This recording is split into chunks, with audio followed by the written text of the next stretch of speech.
Your Step, Your Story. Joseph pour vous. C'est parti. Avant les titres, avant les médailles, il y a un chemin. Aujourd'hui, en Guadeloupe, face à la mer, nous prenons le temps de revenir à l'essentiel.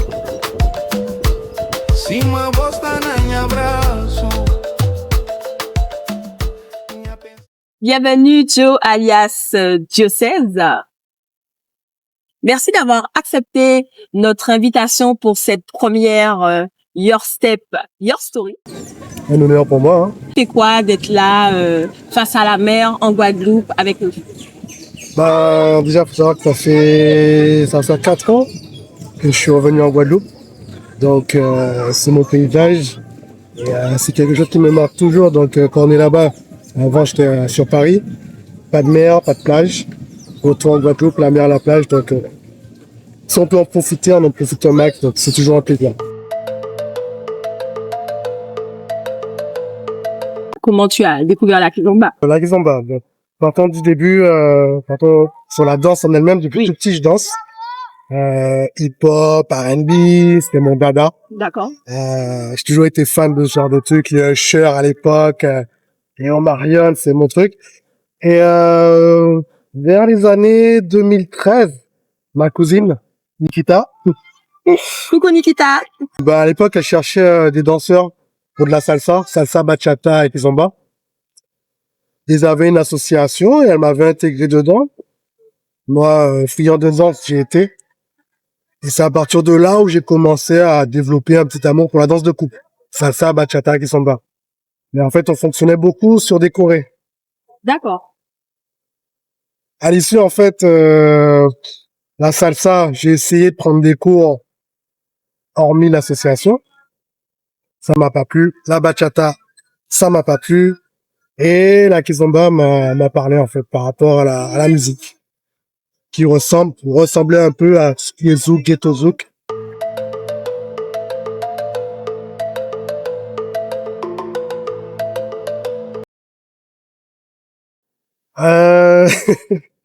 Je me rappelle, j'allais souvent, c'était une métropolis. Il y avait des cours. Et j'avais mon pote qui allait avec moi, un collègue à l'époque, et je voyais l'arriver en soirée, et puis il l'invitait, il dansait déjà, hein, les filles l'invitaient, et je voyais que les filles l'invitaient et tout. Quand j'ai vu ça, j'ai dit, moi aussi, je fais qu'on m'invite. Donc du coup, c'est pas une bonne motivation, mais ça a été un début de motivation. Et en fait, alors à aucun moment je me suis imaginé animer des cours en soirée ou organiser des événements. C'était vraiment dans le délire de être l'un des meilleurs d'enfants. Je voulais être bon. Dès que je vois quelque chose, je vois un truc, faut que je sois bon. Du coup, aujourd'hui, tu considères que tu es bon? À une époque, je me serais considéré bon. Au jour d'aujourd'hui, je me considère pas dépassé, mais survivant en fait. Ah, carrément. Ouais. Par rapport à tout ce que je vois, tout ce qui se fait, à l'évolution et à mon évolution aussi.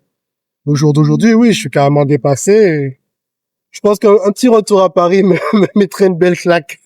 Mais non, à un moment, oui, je me sentais bon. Mais il y a toujours un petit retour de bâton. Où il y a toujours mieux que soi. Donc ça permet aussi d'aller chercher plus haut. Qui croyait en moi? Comme j'ai dit, hein, Kizi, Gwani, 2016, je pense, 2015, 2016, j'étais VVK, taxi VVK.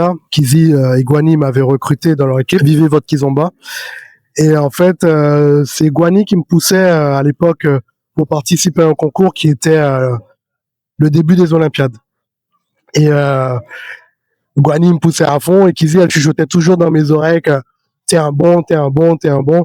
Et après, j'ai eu beaucoup d'amis proches qui m'ont toujours soutenu. Bon, après, je vais pas nommer comme ça, mais j'ai vraiment des amis proches, ils s'en reconnaîtront, mais qui m'ont soutenu. Après, qui croyaient pas en moi, ça m'intéressait pas de savoir. Moi, je croyais juste en moi. Et puis voilà. Quelles ont été les périodes les plus difficiles à tes débuts aujourd'hui? Ok. Du coup, à mes débuts en tant que danseur, et je pense que c'est la frustration de beaucoup de danseurs qui ont du mal à le comprendre, c'est qu'à un moment dans notre évolution, on stagne. C'est-à-dire, on arrive à un moment où des fois, on n'arrive plus à grand chose. On est toujours dans le même train-train. Alors des fois, il faut consolider cette base, ou des fois, il faut faire un petit stop, un petit break, et voir un peu ailleurs, visionner des vidéos, regarder d'autres danses. Ça peut nous influencer et nous aider à évoluer. Et puis des fois, on ne sait pas comment, on peut avoir un déclic. Et à partir d'un pas, comme je dis souvent, à partir d'un pas, on peut en faire 1000. Donc d'un pas, essayer de faire des variantes, et ça permet d'évoluer dans un sens. Ça, c'est le côté danseur. Le côté prof, la frustration, c'est quand tu commences un cours, tu as 40 élèves. Tu fais une semaine, tu as 40 élèves. L'autre semaine, tu reviens, tu en as 10. La semaine d'après, tu en as 30. Après, tu retombes à 10. Ça, c'est frustrant, en fait, puisque tu te remets souvent en question, à savoir qu'est-ce qui fait que les élèves ne sont pas plus intéressés. Et ma troisième casquette d'organisateur, c'est créer un événement et de voir que le public ne répond pas. C'est-à-dire, tu fais venir un intervenant, mais dans ton plan business, soit peut-être ton prix est trop élevé, ou l'intervenant que tu as fait venir ne correspond pas à ce que les gens attendent, ou le lieu que tu proposes n'est pas un bon lieu. Il y a plein de questions. Et moi, en fait, je me remets en question surtout sur le fait que, pas que ça soit la faute du public, mais plus ma faute à moi. Donc à chaque fois, c'est frustrant pour moi de me dire « Ah, j'ai raté ça, j'ai raté ça, j'ai raté ça ». Voilà. Ok, merci Joe. Prenez note, faites des variantes.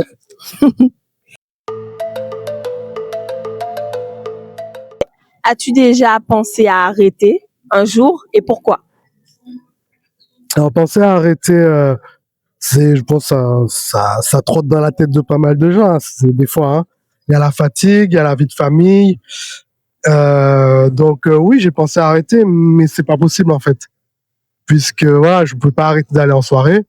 On pourra diminuer, mais on peut pas totalement arrêter. Par exemple, je sais qu'avant je faisais aussi des ateliers depuis que je suis en Guadeloupe. Je proposais un atelier une fois par mois. Là, pour l'année depuis 2025, j'ai un peu arrêté. Je ne sais pas si je vais reprendre. Pour le moment, je me tâte. Après, c'est une question de motivation. La motivation, il y est plus trop.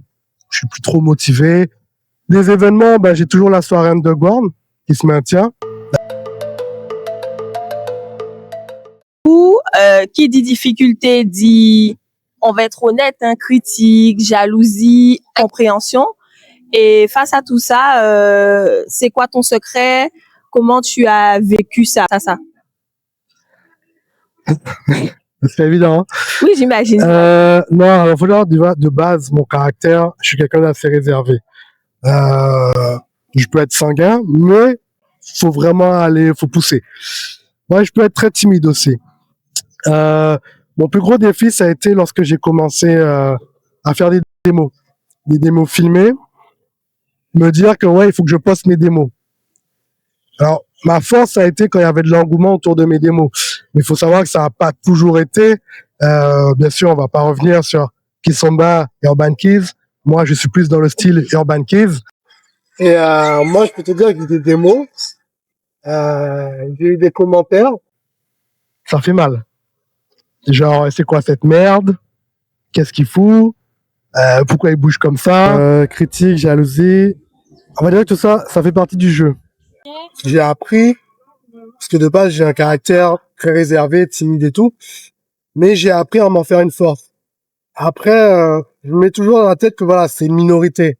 Donc du coup, je prenais que le positif. Je voyais les likes, les bons commentaires, ouais, on adore ci, ça, donc ça me boostait. En tant qu'organisateur, les critiques, ça reste toujours les mêmes. La salle n'est pas adaptée, le DJ était pas bon, pourquoi ils ont fait cet événement-là comme ci, comme ça. Mais là encore, je me dis, on peut pas contenter tout le monde. Donc, à un moment, je bloque. C'est-à-dire, j'entends, mais j'entends pas. Je vais prendre je vais prendre une critique constructive. Il faut savoir faire le choix. Il y a des critiques qui sont juste là pour, c'est pas bien. C'est quoi? C'est pas une critique, ça. Non, faut appuyer ta critique, m'expliquer là, on va commencer à discuter. Les gens qui vont me dire, j'aime pas ça, c'est bien. Moi, j'aime. Donc, du coup, des fois, je me focalisais à me dire, moi, j'aime ça. Je l'ai proposé. Ça plaît à une majorité de personnes, ça déplaît à une minorité. c'est comme ça et pas être autrement. Et j'en fais une force, je prends avec la majorité et je me pousse vers l'avant en fait. C'était plus ça. Cette force t'a permis d'aller jusqu'aux Olympiades. Est-ce que tu peux nous rappeler tes titres et nous en dire un peu plus? Alors pour les Olympiades, bon, il y a la nouvelle génération, je pense, bon, ils doivent pas me connaître parce que maintenant c'est à l'ancienne. Mon titre, alors avec ma partenaire Marion, nos titres, on était champion Urban Keys et Taracha. En médaille d'or, Taracha et médaille d'or en Urban Keys.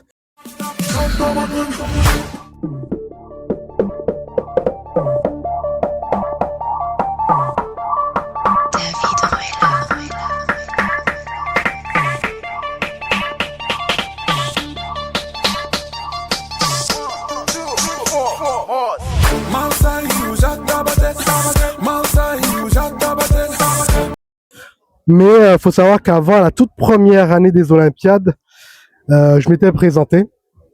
J'avais été poussé à l'époque par Gwani, qui m'avait proposé de me challenger avec une danseuse Célia, qui était également taxi comme moi à l'époque, VVK. Et donc on s'était challengé, on s'était entraîné tranquillement. Dans ma tête, j'étais bon.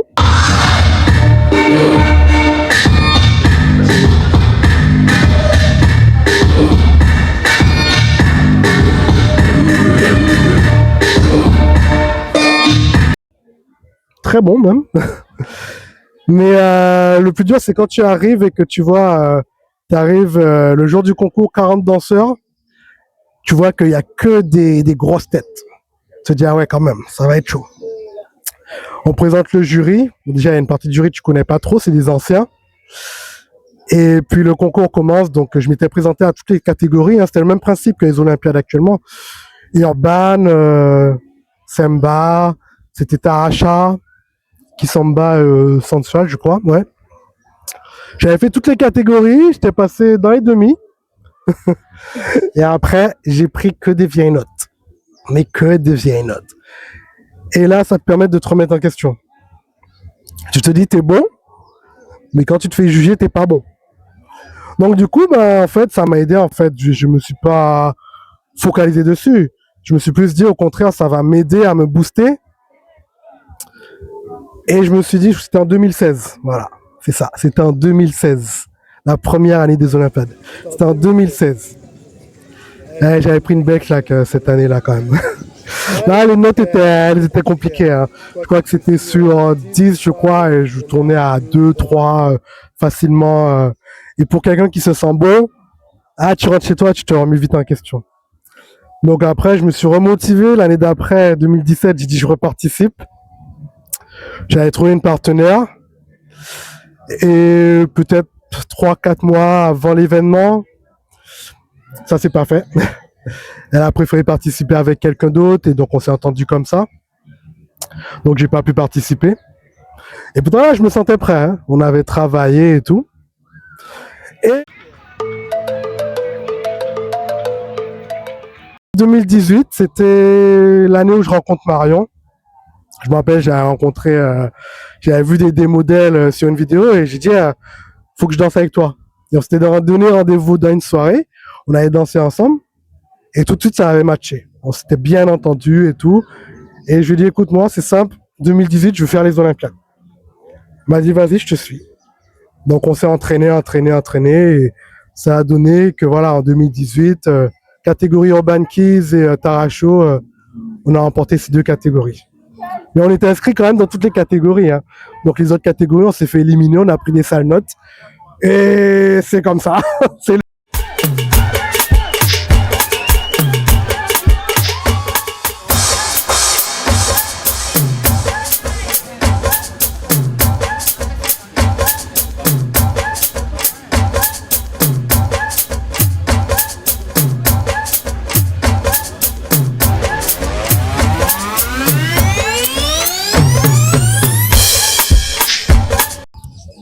Aujourd'hui, ces titres, qu'est-ce qu'ils représentent vraiment pour toi?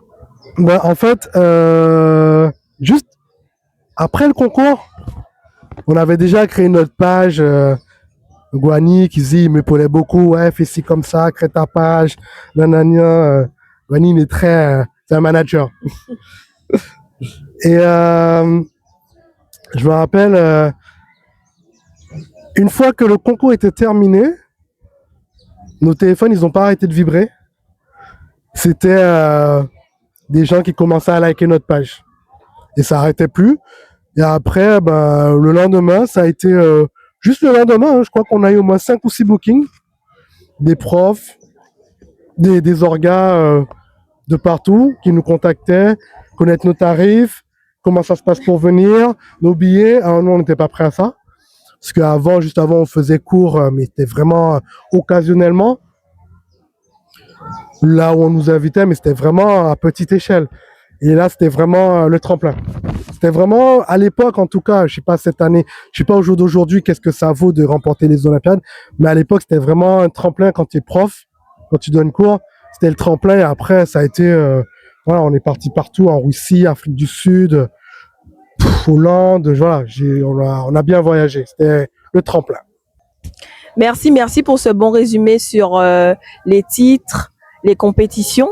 Si on revient un peu plus à la Kizomba, j'ai une question pour toi. Qu'est-ce que la Kizomba vraiment profondément pour toi? Donc là, on n'est pas sur la définition de la Kizomba, c'est ça, parce qu'aujourd'hui, on sait qu'il y a beaucoup de débats.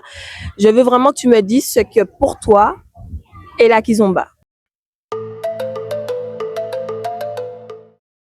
Dans de l'histoire, pour Joe 16, c'est quoi la Kizomba? J'étais pas prêt là. Hein. Il y a des fois tu peux être prêt, il y a des fois tu peux ne pas être prêt. Hein. Alors, en vrai, je pense que ça n'a pas changé ma vie. Okay. Je tiens à le dire. La danse n'a pas changé ma vie. J'aime danser, peu importe le style de danse. Mais la Kizomba en elle-même, c'est vraiment quelque chose qui m'a parlé et qui m'a fait découvrir, je dirais, une autre facette de moi. J'aurais jamais cru un jour que j'aurais pu animer des soirées, me retrouver face à une centaine d'élèves, avoir des gens qui me suivent. Voilà, je suis pas une star. Hein. Je tiens à le dire, loin de là, je ne suis pas une star. Genre. Mais c'est devenu, ça fait partie de moi en fait. Ça fait partie, c'est devenu, c'est pas dire un quotidien de ma vie, mais ça fait vraiment partie de moi. C'est devenu ma danse. L'Urban Kids, la Kizomba, c'est devenu, voilà. C'est ancré en moi. Même si demain, comme tu as dit, hein, si je voudrais arrêter totalement, je ne pourrais pas vraiment. J'irai toujours dans une soirée. Et puis, ouais, après, moi, je suis toujours là pour aider. Si demain, quelqu'un veut ou même prendre des cours, même si j'ai pas le temps ou je dis, ouais, j'arrête, la personne va venir et je vais l'aider. Ou un orga va me dire, ouais, une dernière fois, viens faire un cours pour moi. Et je vais y aller. Donc, non, ça m'a permis de découvrir, ouais, comme je te l'ai dit, hein, de base, je suis un timide. Avant, je me rappelle, avant d'aller cours, fallait que j'aille faire le petit pipi de la peur, fallait que je respire. Aujourd'hui, ça, tu me mets dans une salle, j'ai pas de problème. J'anime ça, oh, y a pas de problème. Donc, c'est un développement personnel pour moi, oui. Mais changer ma vie, non. Qu'est-ce qui, selon toi, est respecté aujourd'hui et qui est dénaturé en même temps? Donc, comme j'ai dit au début de l'interview, moi, je suis dépassé. C'est-à-dire au niveau de la danse, certes, l'Urban Kids, c'est une danse évolutive hein, qui tend à mélanger, on va parler de Kizomba Fusion, Kizomba 2.0 et tout, mais voilà, dans la globalité, dans la même famille, c'est une danse qui évolue sans cesse. Aujourd'hui, après je respecte, hein, c'est que tout le monde poste des vidéos. Avant, il fallait se sentir un certain cran, genre, il fallait y aller pour poster une vidéo. Aujourd'hui, on a des vidéos de partout. Aujourd'hui, maintenant, la Kizomba, l'Urban Kids, mais c'est dans tous les pays. C'est vraiment, tu peux aller n'importe où.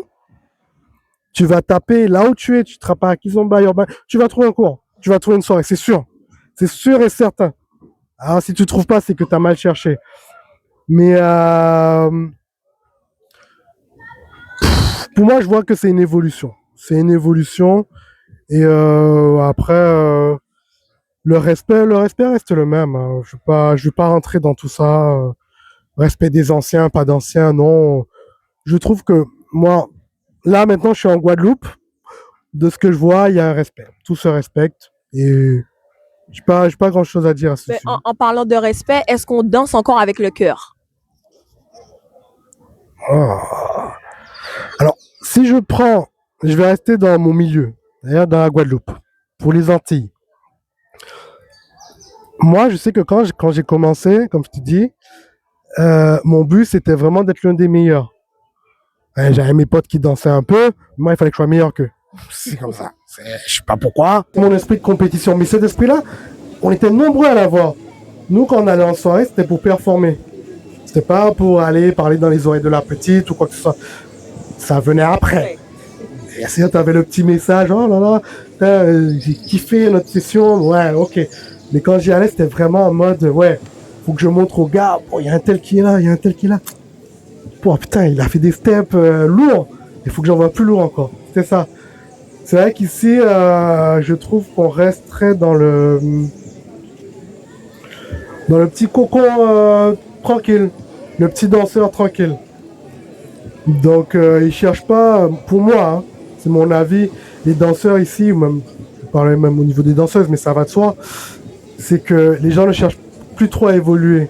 C'est-à-dire, ils ont un niveau bon, c'est bon, ça suffit. Ben, ça tombe très très bien ce que tu dis, puisque du coup, j'allais te dire, tu es organisateur, prof et passionné en Guadeloupe. Et du coup, quels sont les points forts justement de la Kizomba en Guadeloupe? Les points forts, bah, il n'y a qu'à regarder, il y a le soleil.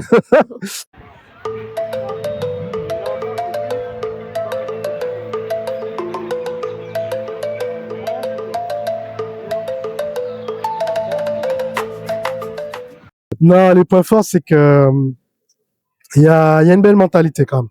Ça reste quand même, parce que moi je suis entré en 2021 en Guadeloupe définitivement, mais je venais assez régulièrement chaque année hein, depuis 2013, et j'ai pu voir à chaque fois les changements, les évolutions, et j'ai vu des gens de danseurs devenir profs, de danseurs devenir DJ. J'en ai vu qui se sont exportés, genre Atypique, Stompy, DJ Lion et tout, qui performent là-bas.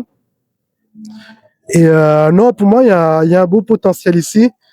Après, en tant qu'organisateur, en tant que prof, et même pour mes autres collègues profs, hein, tout le monde a essayé d'exploiter au maximum. Mais c'est vrai que étant sur une île, on est un peu fermé, dans le sens où c'est compliqué de faire venir des intervenants extérieurs, de proposer autre chose. Et du coup, les danseurs et les danseuses, ils restent cantonnés dans le même petit cocon. Ils vont pas chercher plus loin. Ils vont pas chercher comme moi. Ils n'ont pas l'esprit de compétition. Je le vois clairement.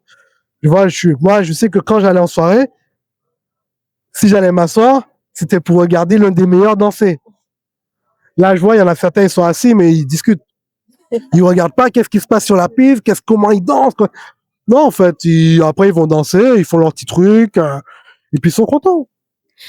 Mais il y a de la qualité. Il y a de la qualité.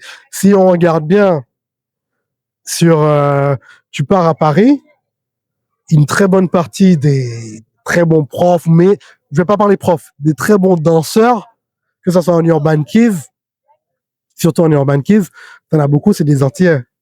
Donc, c'est qu'il y a quelque chose. Donc, il y a bel et bien quelque chose chez nous d'unique. Mais comme tu dis, on n'est pas encore au max dans, on va dire, dans tout ce qu'on pourrait exploiter. Donc, qu'est-ce qui freine cette évolution en Guadeloupe, si je peux me permettre de dire ça? Ou si tu n'es pas d'accord avec ça, donne-moi ton point de vue. Non, je suis d'accord avec toi en fait. Mais c'est une question que je me pose depuis un bon moment. Puisque, en fait, alors pour moi, après des fois, hein, avec des anciens, on en discute, hein, mais effectivement, je trouve qu'ils ont pas. Pour moi, c'est ça. Il n'y a pas l'esprit de compétition. Alors pourquoi? Je sais pas. On a des gens qui aiment la Kizomba, qui aiment aller en soirée, qui aiment leur petite soirée du mercredi, mais ça s'arrête là. Ils aiment leur petite soirée du samedi, une fois comme ça, leur petite soirée du mardi, une fois comme ça. Mais on n'a pas des passionnés. Moi, quand j'ai commencé, je faisais lundi, mardi, mercredi, jeudi, vendredi, samedi. J'étais à fond. Je prenais cours, mais chez tout le monde. Dans les anciens, il n'y a pas un prof, que ce soit Mike Evans, Anaïs Milon, même Ena, Moon, Curtis, et j'en passe. J'ai pas arrêté. C'était cours sur cours, j'enchaînais. Donc c'est vrai qu'ici, je trouve que les élèves, ils aiment bien se cantonner à je prends mon cours le mardi, je reste que le mardi. Je prends mon cours le mercredi, je reste que le mercredi. Alors qu'il faudrait peut-être essayer de voir plusieurs variantes, plusieurs pédagogies, plusieurs discours. Ça pourrait peut-être aider. Après, est-ce que les profs eux-mêmes incitent aussi à aller dans d'autres écoles? Je ne sais pas. Mais je ne pourrais pas expliquer en fait ce frein. Alors, moi, la pédagogie ici, je la trouve correcte. Je la trouve plutôt bonne. Je trouve que tu veux une pédagogie poussée, tu peux aller là. Tu veux une pédagogie chorégraphiée, tu peux aller là. Plus d'évasion. Il y a de tout en fait. Il y a tout style. Donc c'est plus, je pense. Après c'est compliqué puisque voilà, nous entiers on a le zouk. Donc les nouveaux ils vont te dire ah t'as qu'ils sont bas là déjà les trucs c'est pas dans nos mœurs d'apprendre une danse. D'accord. Autant chez l'européen on va dire c'est des pages blanches entre guillemets, ils n'ont pas une danse attitrée. Donc ils vont plus se dire je vais apprendre une danse. Mais un entier tu vas dire ouais est-ce que tu as envie d'aller apprendre telle danse? Apprendre, mais je dis à danser. Ah non, le zouk, j'ai ça dans le sang. Alors que pas du tout en fait. Chaque danse est unique. Moi, le pire, c'est que des fois, je vois des danseuses, j'ai des élèves, elles me disent mais je comprends pas, j'arrive pas à bouger. Pourtant, j'ai ça dans le sang, on est anti-S. Je dis ouais, mais faut comprendre en fait ce qui se passe dans le corps. Il y a une compréhension. C'est pas juste bouger.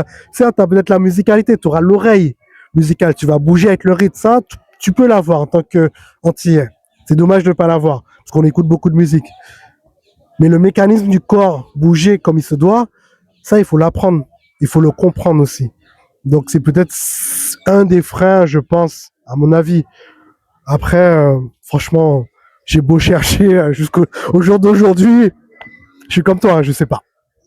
C'est vrai qu'on a cet état d'esprit. On est né dans le zouk, on danse entre guillemets naturellement, donc apprendre une danse, c'est pas forcément évident. Du coup, si on a un jeune qui vient te voir aujourd'hui et qui t'écoute et qui aimerait vraiment aller loin dans cette danse, notamment Olympiade, peut-être devenir prof, même si ça c'est encore un autre débat, prof c'est large, puisque tout le monde aujourd'hui fait des vidéos sur les réseaux, on est d'accord? Quel conseil tu pourrais lui donner aujourd'hui? Qu'est-ce que tu lui dirais? Alors déjà de prendre son temps, parce que faut savoir que chaque personne a son rythme de croisière, son rythme d'apprentissage. C'est-à-dire, moi, je peux apprendre en une semaine ce qu'une autre personne peut apprendre en un mois. Et je l'ai vu, je l'ai vécu, parce que je me rappelle, j'ai dû commencer avec des gens, des cours, et je voyais l'évolution de certains. Certains allaient beaucoup plus vite que moi, d'autres allaient moins vite. Donc chaque personne a son temps d'adaptation. Donc déjà, à ce niveau-là, il faut être patient envers soi-même.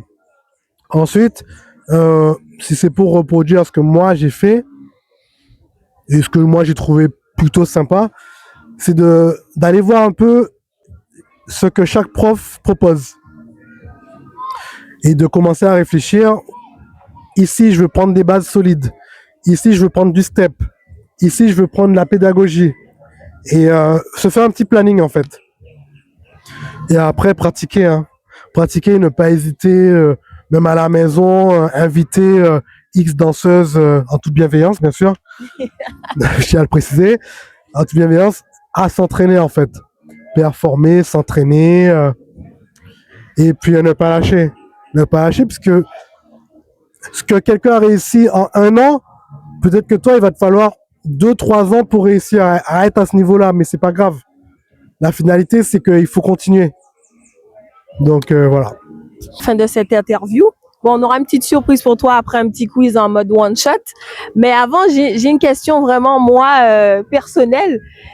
Je me suis toujours demandé, mais pourquoi Joe 16? Pourquoi Joe 16? Ça va venir. Alors, de base, je m'appelle Johan. Donc, pour ceux qui ne savent pas, voilà, Johan. Mon prénom, c'est Johan. Ma famille m'appelle Joe. Quand j'ai commencé la quiz, c'était souvent par, voilà, on avait toujours des petits surnoms. On s'appelait pas un tel. Quand j'étais au lycée, mes amis m'appelaient 16. Mes amis m'appelaient 16. Pourquoi 16? Oh, je sais même plus trop. Hein. C'est à l'ancienne. Hein. Une histoire de photo, je sais plus trop quoi. 16, 16, la pause à 16. Et donc, mes amis de quartier, vraiment, c'était 16. Tous mes amis de lycée, même certains encore, hey, 16. Donc voilà. Donc on m'appelait 16. Arrivé à la quiz, on m'appelait Joe. Donc du coup, quand j'ai eu l'opportunité de commencer à donner des cours, j'ai dit, ben, je vais associer les deux parce que Joe, c'est très commun. Et j'ai dit, ben vas-y, je vais faire Joe 16. Et c'est de là que Joe 16 est parti et que c'est resté et que ça a parcouru, voyagé et c'est resté Joe 16. Ah ben là, je me sens mieux. Je sais enfin pourquoi il s'appelle Joe 16. La kizomba, c'est avant tout une danse de connexion. A. B. La kizomba est devenue une danse de performance.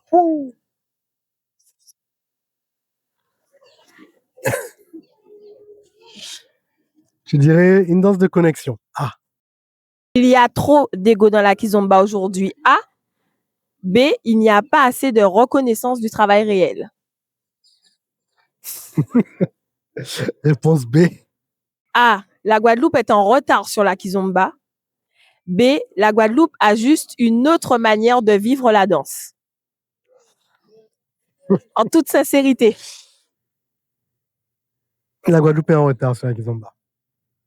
On n'a pas bien entendu. La Guadeloupe est en retard sur la kizomba. Ok. Alors, pour les profs, trop de profs enseignants sans vraie base et trop de danseurs critiques sans se former. Non, réponse B. De danseurs critiques sans se former. Ça se ressent sur la piste. On respecte encore la culture de la kizomba. A. B. On l'utilise plus qu'on ne la respecte. On pourrait être franc, réponse B. On l'utilise plus qu'on la respecte. Alors, tu t'es déjà senti illégitime malgré les titres? Réponse A. B. Tu t'es déjà senti au-dessus des autres? Réponse A. Hein. Réponse A. Ah. Les anciens ne transmettent pas assez. A. Les nouveaux n'écoutent pas assez. B. On va dire réponse B. Les nouveaux n'écoutent pas assez. Le milieu de la kizomba peut être toxique. A. Le milieu de la kizomba est mal compris. B. Le milieu de la kizomba est mal compris. Si c'était à refaire, tu referais exactement le même parcours. B. Tu changerais beaucoup de choses. Je referais le même. En tout cas, Joe 16, merci vraiment pour ta sincérité. Merci d'avoir répondu avec honnêteté avec ces questions. On en a appris beaucoup de choses. La kizomba en Guadeloupe a encore besoin de gens comme toi, de passionnés. Comme tu dis, ça serait compliqué de dire que tu arrêtes. Alors, merci vraiment pour ça. Et on se retrouve sur la piste de danse. Your step, your story. Joe 16 pour vous.